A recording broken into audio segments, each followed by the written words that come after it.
चलो दोस्तों, आज अकाउंटिंग इक्वेशन को आगे कंटिन्यू करते हैं। ठीक है ना। हमने बहुत सारे क्वेश्चन सीख लिए हैं। मुझे उम्मीद है कि मैंने आपको कंसेप्ट नहीं सिखाया कि ऐसे एंट्री होती है, हर एक एंट्री के बारे में नहीं बताया, बट मैंने आपको क्वेश्चन वाइज सारे टॉपिक्स क्लियर कराए हैं। और अभी क्या है, अगर आप जितने भी क्वेश्चंस देखोगे, अगर आप पूरा प्रॉपर वे में वीडियो देखते आ रहे हो तो आपको समझ में आ रहा होगा।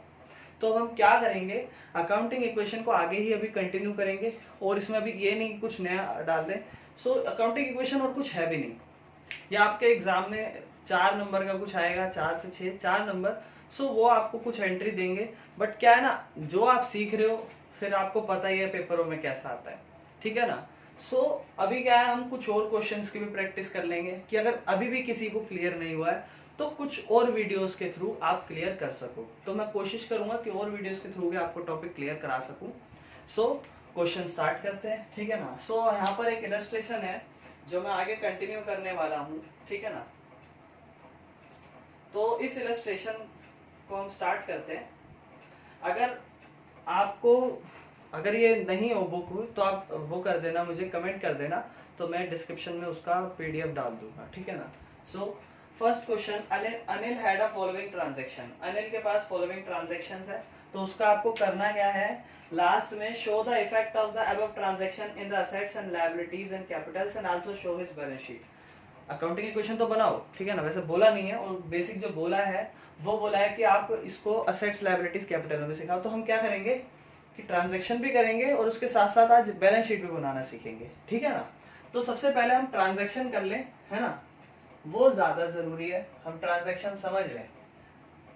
अभी क्या है ना, देखो मैं आपको फॉर्मेट के बारे में पहले भी बात कर चुका हूं कि जो आपके फॉर्मेट है उनमें आप एक चीज जरूर ध्यान देना कि आपके अभी नई जो बुक आ रही है पब्लिश होके, उन बुकों में यहां पर ये ऐसे लाइन नहीं बनाई गई है। वहां पे क्या है, assets is equal to liability या फिर कैपिटल लिख लो पहले, कोई दिक्कत नहीं है, लायबिलिटी प्लस कैपिटल। वहां ये नहीं कॉलम डाले ऐसे। ठीक है ना, वहां ऐसे नहीं करा। तो वो आपके स्कूल के टीचर के ऊपर डिपेंड है क्या कैसा है कैसा नहीं है। ठीक है ना। क्योंकि पहले आप देखो, पहले जब हम न्यू इक्वेशन बनाते थे ना, वो भी नहीं लिखवाया जाता था, वो भी अभी नया आके आने लगा है। तो ये सारी चीजें में चेंज होता रहता है। ठीक है ना। तो हम भी आज एक काम करते हैं, एक क्वेश्चन ऐसा करते हैं जिसमें ये नहीं बनाते। ठीक है ना। तो एक फर्स्ट एंट्री है, कमेंस बिजनेस विद कैश 50,000। यहाँ पे हम ट्रांजैक्शन करते हैं सारी। ठीक है ना। फर्स्ट एंट्री, बिजनेस स्टार्ट करा, 50,000 कैश लाया। ठीक है ना। बिजनेस स्टार्ट करा, 50,000 कैश लाया, फर्स्ट, सिर्फ इतना ही है। तो भैया बिल्कुल अच्छे से समझेंगे क्या होता है। मालिक सबसे पहले एंट्री में बिजनेस स्टार्ट करता है, पैसा लाता है, पैसा आया बिजनेस में, तो क्या हुआ, असेट्स में कैश प्लस, असेट्स छोड़ दो, पैसा आया, कैश प्लस हो गई, किसका हिस्सा है, असेट्स का हिस्सा है, यानी कि असेट्स में हो जाएगा। उसके साथ साथ हम पढ़ रहे हैं डबल एंट्री सिस्टम, जिसमें 2 एस्पेक्ट होते हैं, एक डेबिट एक क्रेडिट। अगर एक चीज बढ़ रही तो दूसरी घट रही, तो ये सब इफेक्ट पड़ते हैं। ठीक है ना। पैसा आया, कैश प्लस, उसके साथ दूसरा इफेक्ट कहां पड़ेगा, कैपिटल बढ़ गई, है ना। पैसा आया, कैश में 50,000 आ गया, और क्या हुआ, कैपिटल बढ़ गई 50,000 से, 0 इज इक्वल टू, ऐसे बना के चलो। तो बुक में आपको इस तरीके से बना के चला होगा। ठीक है ना। तो सेकेंड एंट्री पे उसके बाद बोलता है purchase goods for cash 20,000 and credit 30,000। Goods खरीदे 20,000 कैश में, 30,000 क्रेडिट में, यानी कि टोटल गुड्स कितने खरीदे, टोटल गुड्स खरीदे 50,000 रुपए के। यानी कि बिजनेस में गुड्स आ गया कितने रुपए का, भैया एक 20,000 के रूप में आया है और एक 30,000 के रूप में आया है। तो भैया 20,000 के रूप में किस रूप में आया, 20,000 वाला कैश देकर आया है। तो जो 20,000 रुपए का गुड्स आया उसके बदले क्या गया होगा, कैश गया होगा, यानी कि पैसा माइनस हो गया होगा, माइनस 20,000 पे, है ना। ये पूरी लाइन आपको लिखनी है यहाँ पर क्वेश्चन में। मैं नहीं लिखता बहुत, क्योंकि मेरी राइटिंग वैसे ही थोड़ी अच्छी है बहुत ज्यादा, और फिर समझ रहे हो ना। तो यहाँ पर नेक्स्ट 20,000 के बाद 30,000 रुपए के जो गुड्स है वो और बढ़ गए। तो 30,000 रुपए के गुड्स कैसे बढ़े हैं, वो लायबिलिटी से बढ़े हैं, क्योंकि उधार में खरीदा। तो भैया उधार में खरीदा इज योर लायबिलिटी, तो लायबिलिटी बढ़ गई होगी 30,000 रुपए से, है ना, प्लस अभी तो यहाँ 0, क्योंकि इस ट्रांजेक्शन देखो प्लस 50,000 मत लिख देना, अभी इस ट्रांजेक्शन में कैपिटल में कुछ नहीं हुआ। सो अभी फर्स्ट एंट्री क्लोज करते हैं एंड एज इट इज। यहाँ कैश बचा 30,000 रुपए का, गुड्स आ गए 50,000 रुपए के, इज इक्वल टू लायबिलिटी बढ़ गई 30,000 रुपए से और कैपिटल है 50,000।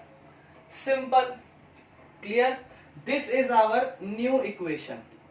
Now third entry, third entry कहती है सोल्ड गुड्स कैश 40,000 रुपए, कॉस्टिंग 30,000। भैया जो आपके पास 50,000 रुपए का गुड्स पड़ा था उसमें 40,000 रुपए का गुड्स बेचा, मगर कॉस्ट 30,000 रुपए की थी। कॉस्ट मतलब कि एक्चुअल में माल कितने का था। आप दुकानदार हो, आप दुकान में माल बेच रहे हो, जितने का बाहर से खरीद के लाओगे क्या उतने में बेचोगे भैया? कम का माल जितना भी लाए उससे तो ज्यादा में बेचोगे।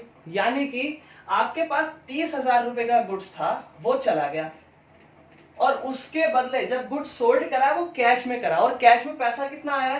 कैश में आया है 40,000 रुपए। क्या फायदा हुआ या नुकसान हुआ है? फायदा हुआ है। फायदे या नुकसान, सॉरी, फायदे या नुकसान कहां एडजस्ट होते हैं? फायदे या नुकसान कैपिटल में एडजस्ट होते हैं। सो प्लस 10,000, यहां कोई ट्रांजैक्शन नहीं हुई, ये 0। सिंपल, क्लोज करते हैं इसको। सो कैश हो गया 70,000, गुड्स बच गए 20,000, इज इक्वल टू 30,000 प्लस 60,000, क्योंकि कैपिटल में फायदा हो गया। This is our new equation. Fourth entry पे आते हैं। फोर्थ एंट्री सेड्स रेंट पेड करा है 500 रुपए और सैलरी पेड करी है 5,000 रुपए, यानी कि रेंट एंड सैलरी, रेंट है 500 और सैलरी है 5,000, ये दोनों क्या कर दी? पेड कर दी, यानी कि सिंपल एंट्री है। सिंपल क्या हुआ होगा? पेड कर दिया, मतलब पैसा गया, यानी कि कैश माइनस। हुआ क्या भैया? नुकसान हो गया, है ना। ना ही कोई एडवांस है, ना ही कोई अक्रूड है, ना ही कोई आउटस्टैंडिंग है, कुछ नहीं है, सिंपल है पेड। सिंपल हो रिसीव्ड, तो सिंपल है भैया। क्या होगा? या तो पैसा गया, तो पैसा गया 500 रुपए और 5,000 रुपए, दोनों को एक साथ भी लिख सकते हो, अलग अलग करके भी लिख लो, कोशिश करना 0 के नीचे 0 आए। और 5,500 रुपए का हो गया नुकसान, कैपिटल से माइनस। जब फायदा कैपिटल में डाल रहे हो तो नुकसान भी कैपिटल में डालेंगे। This will be 64,500। 20,000 is equal to 30,000 plus 54,500। क्या समझ में आया? This is our new equation. Comes toward the fifth entry. Fifth entry says rent outstanding 100 रुपए, सैलरी आउटस्टैंडिंग 1,000 रुपए। अब मेरी एक बात बहुत ध्यान से सुनना, कभी भी आपको बोल दे आउटस्टैंडिंग है और ये नहीं बोला कि हमें पेड करना है या रिसीव करना है, आउटस्टैंडिंग छोड़ दे तो मतलब हमें पेड ही करना होगा, है ना। सिंपल सी बात है। अभी क्या है? Rent and salary. रेंट है 100 रुपए, सैलरी है 1,000 रुपए, दोनों आउटस्टैंडिंग है।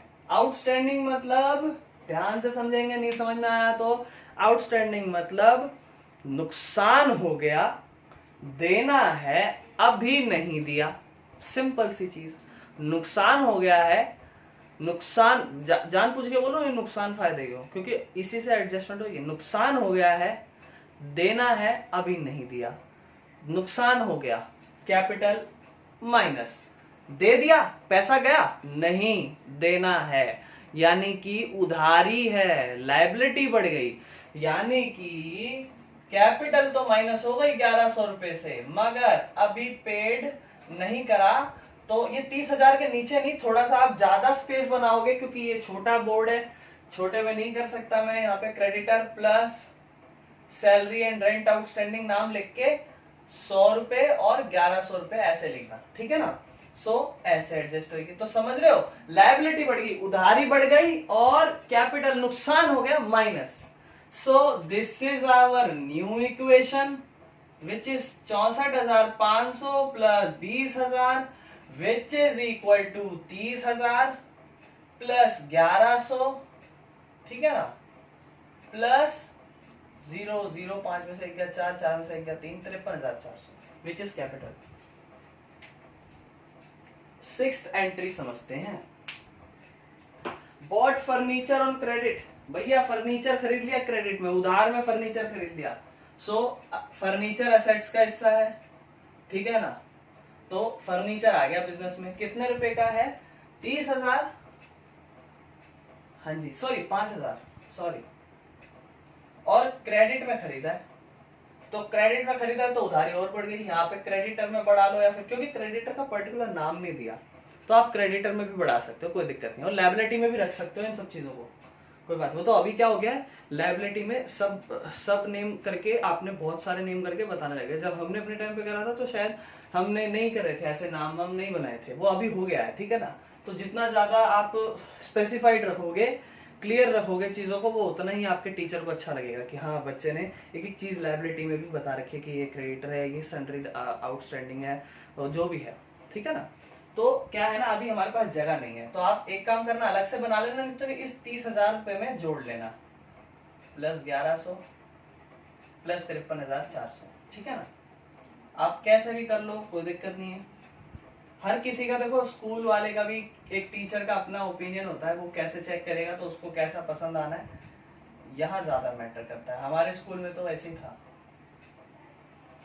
हमें न्यू इक्वेशन डालनी नहीं आती थी तो हमारे टीचर बहुत डांटते थे, हमें बोलते थे बार बार डालो डालो, और हम कोचिंग में ये सब नहीं सीखते थे। तो चलिए next entry, which is bought refrigerator for personal use. देखो फ्रिज खरीद लिया पर्सनल यूज के लिए, आप ध्यान से सुनना, कुछ ऐसी एंट्री होती हैं जिसमें आपको बोलेगा कि पर्स खरीद लिया पर्सनल यूज के लिए, घर खरीद लिया पर्सनल यूज के लिए, कुछ भी चीज खरीद ली फॉर पर्सनल यूज लिख देगा, तो मतलब वो ड्राइंग है।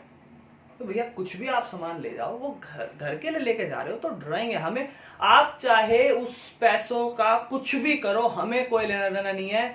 वो पैसा अगर आपने बिजनेस से उठाया है, it's means that it is drawing, ठीक है ना।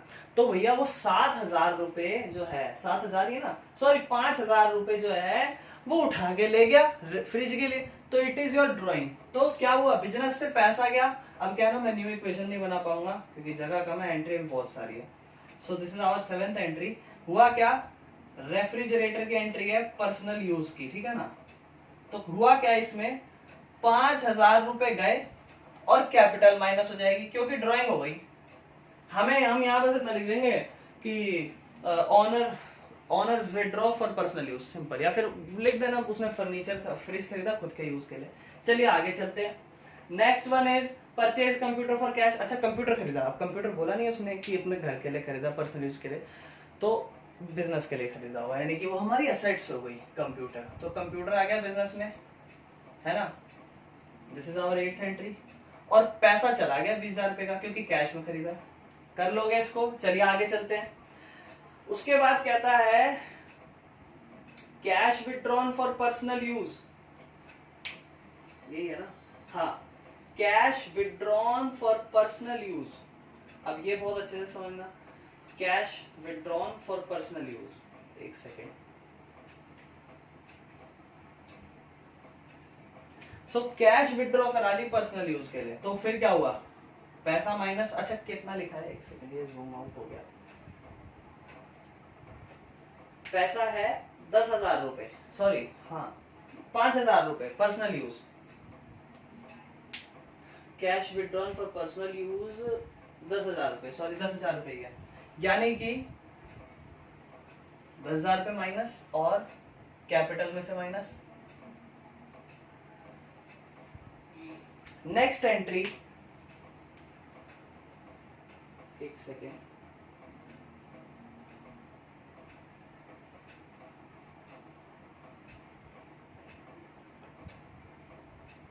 हाँ जी, नेक्स्ट एंट्री है इंटरेस्ट ऑन ड्राइंग और इंटरेस्ट ऑन कैपिटल। ये बहुत अच्छी एंट्री है, अभी तक हमने ऐसी एंट्री नहीं देखी है, इसको बहुत अच्छे से यहां लिख लेना कि interest on drawing and interest on capital. भैया आपको ड्राइंग भी पता है, कैपिटल भी पता है, दोनों को मतलब एक बार फिर समझ लेते हैं। ड्राइंग जब पैसा बिजनेस में मालिक ले जाता है, कैपिटल जो पैसा वो इन्वेस्ट करता है। तो मालिक या एक बार फर्म कहती है कि मालिक जो भी हो तुम फर्म में पैसा डाल रहे हो, ठीक है, जब तुम बीच बीच में ऐसा पैसा उठा के ले जाते हो हमें अच्छा नहीं लगता, और हम तुम्हारे साथ थोड़ी सख्ती अपनाना चाहते हैं या फिर खुद की एक डील्स होती हैं, तो वो क्या करते हैं, बोलते हैं कि मालिक जितना भी पैसा लेके जाएगा ना बिजनेस से, हम उस पर ब्याज चार्ज करेंगे, इंटरेस्ट चार्ज करेंगे, और एक है इंटरेस्ट ऑन कैपिटल। फिर मालिक भी बोलता है, मतलब हम एक कहानी बना रहे हैं, ऐसा होता नहीं, फिर मालिक भी बोलेगा कि ठीक है मैंने भी बिजनेस में पैसा रख रखा है, मैं भी क्यों, मैं तो बेवकूफ हूं, मैंने बिजनेस में पैसा रख रखा है, मैं भी इस पे ब्याज लूंगा। सो अगर मालिक बिजनेस पे पैसा लगाता है, कैपिटल लगाता है, और उस कैपिटल पे इंटरेस्ट ले वो, that is interest on capital. और जब मालिक ड्राइंग उठा के लेके जाता है, पैसा उठाता है बिजनेस से और उस पर उसे ब्याज देना पड़ता है, that is interest on drawing. दोनों अलग अलग है, ठीक है ना। और दोनों को एक साथ रिलेट मत करना कि बहस हो जाए, तो ये दोनों चीजें होती है, वो मैं अपनी कहानी बना के समझाया। सो अभी क्या है, बहुत अच्छे से इनका केस समझना। तो सबसे पहला है इंटरेस्ट ऑन ड्राइंग, जो कि है 500 रुपए। अब ध्यान से सुनना, इंटरेस्ट ऑन ड्राइंग है 500 रुपए, जो कि पेड कर दी है। तो कौन कौन पेड करा होगा ये 500 रुपए? मालिक पेड करा होगा। तो क्या हुआ होगा, ध्यान से सुनना इसको। जब इंटरेस्ट ऑन ड्राइंग, ये दोनों ऐसी एंट्री है, इनको याद रख लेना, interest on drawing and interest on capital, ये दोनों। इंटरेस्ट ऑन ड्राइंग है 500 रुपए और इंटरेस्ट ऑन कैपिटल है 1000 रुपए। तो क्या करा, अभी देखो हम इस ट्रांजैक्शन को क्या कर रहे हैं, हम इस ट्रांजैक्शन में कह रहे हैं कि चलो मालिक को पैसा लाया, तो मालिक से हम कैपिटल माइनस नहीं कर रहे। ध्यान से सुनना, क्या इंटरेस्ट ऑन ड्राइंग में होना क्या चाहिए, मालिक बिजनेस में पैसा लाएगा, है ना, तो इसको एडजस्ट कैसे करेंगे, ध्यान से सुनना। मालिक बिजनेस में पैसा लाएगा तो कैश आना चाहिए, लेकिन कैश ऐड नहीं होगी, कैश ऐड नहीं होगी, क्योंकि हम क्या करेंगे, इंटरेस्ट ऑन ड्राइंग है तो हम क्या करेंगे, इसमें मालिक की कैपिटल बढ़ा देंगे। ध्यान से देखना, 500 रुपए से मालिक की कैपिटल बढ़ा देंगे। इंटरेस्ट ऑन ड्राइंग हुई है, यानी कि मालिक को पैसा देना है, मालिक पैसा देगा, तो मालिक को पैसा देना है, यानी कि बिजनेस में कैपिटल बढ़ गई।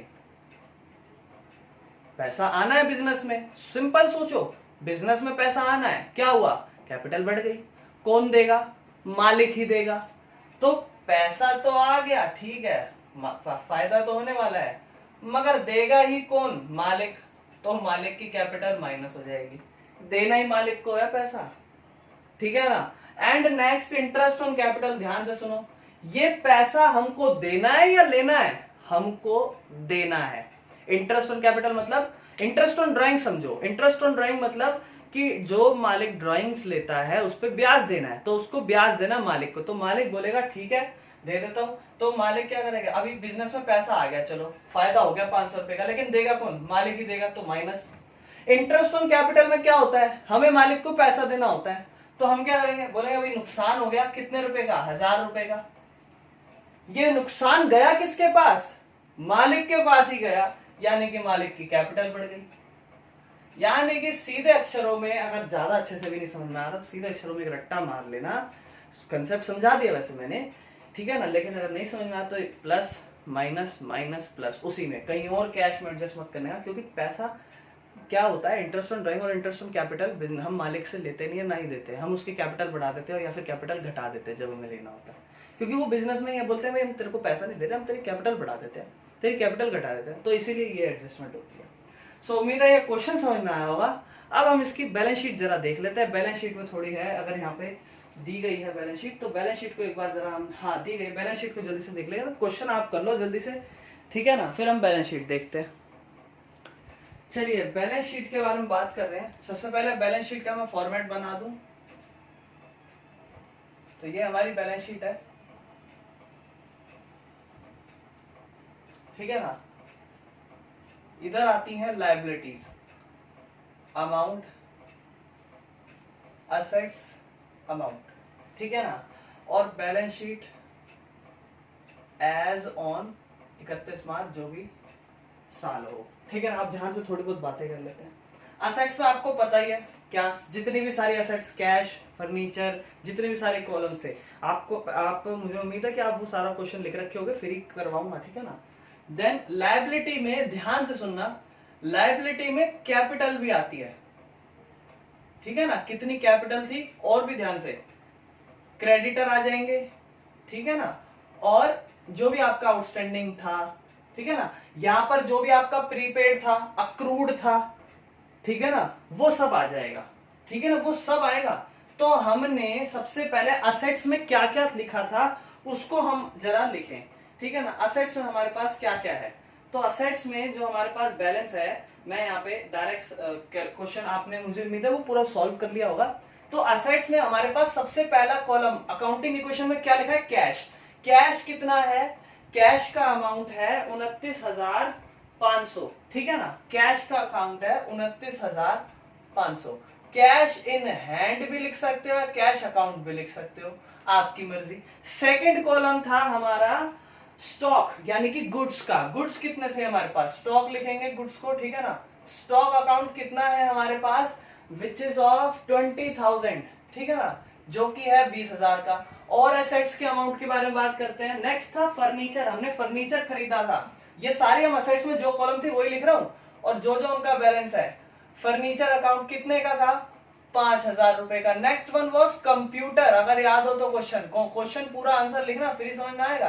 दैट इज कंप्यूटर, जो कि था 20,000। जितनी भी एसेट्स होंगी सारी लिख लेंगे, जितना भी बैलेंस बचा है। अब आते हैं लायबिलिटी। लायबिलिटी में सबसे पहले कैपिटल नहीं, क्रेडिटर की बात कर लेते हैं। चलो, वैसे लायबिलिटी में सबसे पहले कैपिटल ही लिखते हैं, तो लायबिलिटी में सबसे पहले कैपिटल का कॉलम लिख लेते हैं। तो कैपिटल अकाउंट कितना आया आपका, तो कैपिटल अकाउंट आपका आना चाहिए 35,000, यहां पर लिखा है, ठीक है ना। सो 35,000 देख लेना क्या सेम आ रहा है। सो कैपिटल आपका आएगा 35,000। Next one is creditor. चलिए क्रेडिटर के बारे में बात करते हैं, ध्यान से देखना। क्रेडिटर देखो, दो तरीके थे लिखने के। मैंने आपको बोला था कि क्रेडिटर में या तो आप आउटस्टैंडिंग एक्सपेंस जितने भी थे, रेंट वेंट, उन सबको इंक्लूड कर लो या फिर अलग से लिख लो। तो हम अलग करके लिख लेते हैं, आउटस्टैंडिंग वाले को अलग कर लेते हैं, जिसमें क्रेडिटर में आपकी बेसिक जो क्रेडिटर थी वो करीबन 30,000 रुपए की आपकी स्टॉक वाली थी, है ना, और 5,000 रुपए का आपका कंप्यूटर वाला था। दोनों इंक्लूड करके लिख लेते हैं। सो क्रेडिटर वॉज योर 35, अरे मैंने थोड़ा गलत लिख दिया, कैपिटल 35,000 नहीं है, capital was not 35,000, capital is actually eight 38,400 calculate हो जाएगी, ठीक है, उसको ठीक कर लेना। सो क्रेडिटर आपका आया 35,000। अब आपका रह गया आउटस्टैंडिंग एक्सपेंस, है ना, क्योंकि वो नुकसान ही था आउटस्टैंडिंग, वो था 1,100 रुपए। 100 रुपए शायद रेंट था और 1,000 रुपए सैलरीज थी। सो ये हमारा पूरा बैलेंस, और अब इसको क्या करेंगे, मैच करने की कोशिश करेंगे। सो ये आ रहा है 74,500 आ रहा है, तो कैलकुलेट कर लेते हैं एक बार। 29,500, 20 और 20 40, 45,000, 0 0 5 9 और 5 14, 4 और 3 7, 74,500। इसको भी कर लेते हैं, 38,400, 1,100, 39,500 और 35,000, 0 0 5, 74,500। सो ये हमारी बैलेंस शीट है। इस तरीके से बैलेंस शीट बनाई जाती है। सो उम्मीद है ये वीडियो आपको समझ में आई होगी, और भी अभी मेरे को उम्मीद है कि आपको सारा समझ में आ गया होगा अकाउंटिंग इक्वेशन कैसे करते हैं। अब मैं कुछ और वीडियोस भी बनाऊंगा जिसमें हम जो थोड़े बहुत, जिसमें आपको कैपिटल दे दीजिए, फॉर्मूला यूज करके हम करते हैं, उसके बारे में हम डिस्कशन करेंगे। सो अभी के लिए इतना ही, थैंक यू।